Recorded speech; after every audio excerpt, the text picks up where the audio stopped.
Iran अमरीका deal से भी बड़ी खबर। अहम तरीन इजलास तलब कर लिया गया है। तुर्किया में ये इजलास होने जा रहा है। मुस्लिम ममालिक का इत्तेहाद, जिसे मुस्लिम नेटो कहा जा रहा है आलमी मीडिया में, अब उस हवाले से नाकाबिले यकीन पेशरफ्त हुई है।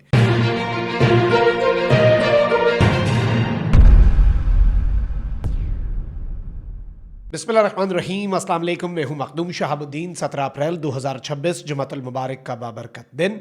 नाज़रीन इकराम, आलम इस्लाम के लिए कुछ इंतहाई अच्छी डेवलपमेंट्स हैं जो इस वक्त आपके सामने रखनी है। सूरत हाल बड़ी इंटरेस्टिंग हो चुकी है। एक जानिब तो अमरीका और ईरान के दरमियान पाकिस्तान सालसी करवा रहा है, और वो जिस तरह से कहते हैं ना कि all roads lead to Islamabad, तो इस वक्त पूरी दुनिया की नज़रें भी इस्लामाबाद पर हैं। ईरान भी इस्लामाबाद की तरफ देख रहा है, वाशिंगटन जो है वो भी इस्लामाबाद की तरफ देख रहा है, और इस सब के अंदर पाकिस्तान एक पीस मेकर के तौर पर उभर कर सामने आया है। अब तो इवन ट्रंप के दौरे पाकिस्तान की बात हो रही है, पाकिस्तान में ईरानी सदर के आने की बात हो रही है, और वो तारीख रकम होने की बात हो रही है जो किसी के वहमो गुमान में भी नहीं थी। लेकिन इस पूरे सिनेरियो को अगर हम अंडरस्टैंड करें, कुछ चीज़ों को अगर हम कॉम्प्रीहेंड करें, तो बहुत कुछ हमारे सामने आहिस्ता आहिस्ता क्लियर होना शुरू हो जाता है। सबसे इंपॉर्टेंट, सबसे अहम तरीन चीज़ जो है वो ये है कि इस वक्त पाकिस्तान सिर्फ तीसरी आलमी जंग नहीं रुकवा रहा, बल्कि पाकिस्तान 3 ऑर्डर्स की तब्दीली का बाइस बन रहा है। एक वर्ल्ड ऑर्डर, दूसरा मिडल ईस्ट ऑर्डर, और तीसरा मुस्लिम वर्ल्ड ऑर्डर। और इन तीनों ऑर्डर्स की तब्दीली का सेंटर पॉइंट जो है वो इस्लामाबाद है।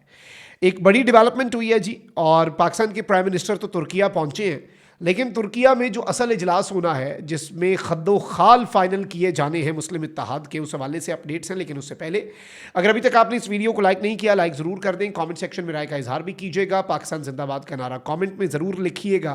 नाज़रीन इकराम, सबसे पहले तो मैं आपको ज़रा जो डील की बातें चल रही हैं और बाकी मामलात हैं उसके हवाले से बता दूँ। एक जानिब अमरीकी सदर ने यह दावा किया है कि ईरान एटमी हथियार ना रखने पर रजामंद हो गया, और बहुत से US रिपोर्टर्स ने यह क्लेम किया, और उन्होंने ट्रंप की स्टेटमेंट को इस तरह से इंटरप्रेट किया कि शायद ईरान अपना जो न्यूक्लियर मटेरियल है या इंतहाई अफजोदा यूरेनियम है वो अमेरिका के हवाले करने जा रहा है। तो अब उस हवाले से अमवाज मीडिया को ईरान के सीनियर पॉलिटिकल सोर्सेज ने बताया कि कोई ऐसा मुआहदा जो है उसकी डिस्कशन नहीं हो रही, और फील्ड मार्शल जो ईरान में मौजूद हैं उन्होंने भी ऐसी कोई बात नहीं की कि ईरान अपना न्यूक्लियर मटेरियल जो है वो यूनाइटेड स्टेट्स के हैंड ओवर करे, और ईरान ने इसकी तरदीद की है। लेकिन वहीं दूसरी जानिब मैं आपको ये बता दूँ कि इस वक्त कुछ बड़ी इंपॉर्टेंट चीज़ें हो रही हैं। एक तो ईरान का बड़ा मुतालबा यह है कि लबनान और इसराइल में जो जंग बंदी है उस पर ईरानी स्पीकर ने भी लबनान जंग बंदी में सालसी पर रियासत पाकिस्तान से इजहार तशक्कुर किया है। पाकिस्तान इस सालसी में बैठा नहीं, लबनान और इसराइल वाली, क्योंकि हम इसराइल को रिकग्नाइज़ नहीं करते। लेकिन पाकिस्तान में अमरीका ईरान टॉक्स की एक प्री कंडीशन ये थी कि इसराइल और लबनान में भी जंग बंदी हो, तो वो अमेरिका ने वाशिंगटन DC में स्टेट डिपार्टमेंट की बिल्डिंग में वज़ीर ख़ारजा जो सेक्रेटरी ऑफ द स्टेट है मार्को रूबियो ने ये जंग बंदी करवा दी जी। और अब डोनाल्ड ट्रंप ने कह दिया है कि ईरान के साथ तकरीबन तमाम चीज़ों पर इत्तफाक है, ईरान के साथ डील हो गई तो मैं भी इस्लामाबाद जा सकता हूँ। तो पूरी नज़रें इस्लामाबाद पर है। अब पाकिस्तान के जो प्राइम मिनिस्टर हैं वो इस वक्त मौजूद हैं एक इंतहाई आम तरीन दौरे पर, and he will be back in a day. वो पहले सऊदी अरब गए, वहाँ पर प्रोटोकॉल जो मिला तारीख साज कतर गए, तो कतर ने अपने राफेल तैयारों के ज़रिए इस्तकबाल किया, और फिर तुर्किया पहुँचे। तुर्किया में अंतालिया डिप्लोमेसी फ़ोरम हो रहा है, और ये अंतालिया डिप्लोमेसी फ़ोरम इंतहाई इंपॉर्टेंट है। इसमें रजब तैयब एर्दोआन से भी और कुछ और आलमी रहनुमा जो इस फ़ोरम में शिरकत करने आएंगे उनसे पाकिस्तान के प्राइम मिनिस्टर मुलाकात करेंगे। लेकिन मैं आपको पहले भी बता चुका हूँ कि एक मुस्लिम क्वाड की मीटिंग हुई। इससे पहले ये मीटिंग रियाद में हुई दौरान ईरान अमरीका जंग। रियाद में 4 ममालिक के वज़राए ख़ारजा अलग से बैठे, मुस्लिम ममालिक के वज़राए ख़ारजा जब इकट्ठे हुए। वो 4 ममालिक कौन से थे? वो 4 ममालिक थे पाकिस्तान, तुर्किया, मिस्र और सऊदी अरब। अब याद रखिएगा कि पाकिस्तान और सऊदीया का तो दिफाई मुआहदा है, पाकिस्तान भी ये कंफर्म कर चुका है, और तुर्की के जो फॉरेन मिनिस्टर हैं वो भी कह चुके हैं कि एक दिफाई मुआहदा होना चाहिए पाकिस्तान, सऊदीया और तुर्की के दरमियान। अब इस सब के अंदर पाकिस्तान और सऊदीया और तुर्की के साथ अब एक और मुल्क की एडिशन हो रही है, और वो मिस्र है। सऊदीया तो चले ईरान जंग के अंदर आपको पता है कि इम्पैक्ट भी हो रहा था। बाकी जो इन 4 ममालिक में से 3 फरीक हैं सऊदीया के अलावा, पाकिस्तान, तुर्की और मिस्र, इन्होंने ये सारी सालसी भी करवाई, जंग बंदी भी करवाई। लेकिन अब ये जो 4 ममालिक हैं इनके वज़राए ख़ारजा पहले रियाद में मिले, फिर इस्लामाबाद में मिले, और उसके बाद ही अगले दिन इसहाक डार चाइना भी गए। उसके बाद अब तुर्किया में मीटिंग होने जा रही है इन 4 ममालिक के वज़राए ख़ारजा की। ये एक मुस्लिम क्वाड है जो कि कल को मुस्लिम ब्लॉक, मुस्लिम इत्तेहाद, मुस्लिम नेटो, बल्कि इसे आप नॉर्थ अरेबियन सी ट्रीटी कह सकते हैं, ये भी एक नाम हो सकता है बाय द वे। और ये कोई ट्रीटी की तरफ मामलात जा रहे हैं, क्योंकि देखिए वर्ल्ड ऑर्डर तो तब्दील होना है, मिडल ईस्ट ऑर्डर तब्दीली जो है उसमें पाकिस्तान ने अपना रोल प्ले कर दिया है। अमेरिका की सिक्योरिटी गारंटीज काफ़ी नहीं है। सऊदी अरब ने पाकिस्तान के साथ डिफेंस एग्रीमेंट एक्टिवेट कर दिया है। कतर भी अब इस हवाले से सोच रहा है और पाकिस्तान के साथ इकनॉमिक टाइज बेहतर करने की कोशिश कर रहा है। इसीलिए ये इनिशली दौरा सऊदिया और तुर्की का था, बीच में कतर को एडजस्ट किया गया क्योंकि कतर इस वक्त बहुत ज़्यादा इंटरेस्टेड है। अब आते हैं असल खबर पर। एक तरफ तो वज़ीर आज़म भी तुर्किया पहुंचे हैं, इसहाक डार भी, लेकिन ये जो मीटिंग होने जा रही है ये इंपॉर्टेंट है और कुछ टेक्निकल लोगों ने भी मिलना है। और अब इलाकाई सिक्योरिटी प्लेटफॉर्म, ये फ्रेमवर्क नहीं है, फ्रेमवर्क होता है पॉलिसी, प्लेटफॉर्म होता है एक इत्तेहाद बनना, एक प्लेटफॉर्म बनना। इलाकाई रीजनल सिक्योरिटी के एक प्लेटफॉर्म के क़याम के लिए मुज़ाकरात जो हैं वो अलग से तुर्की में होने जा रहे हैं।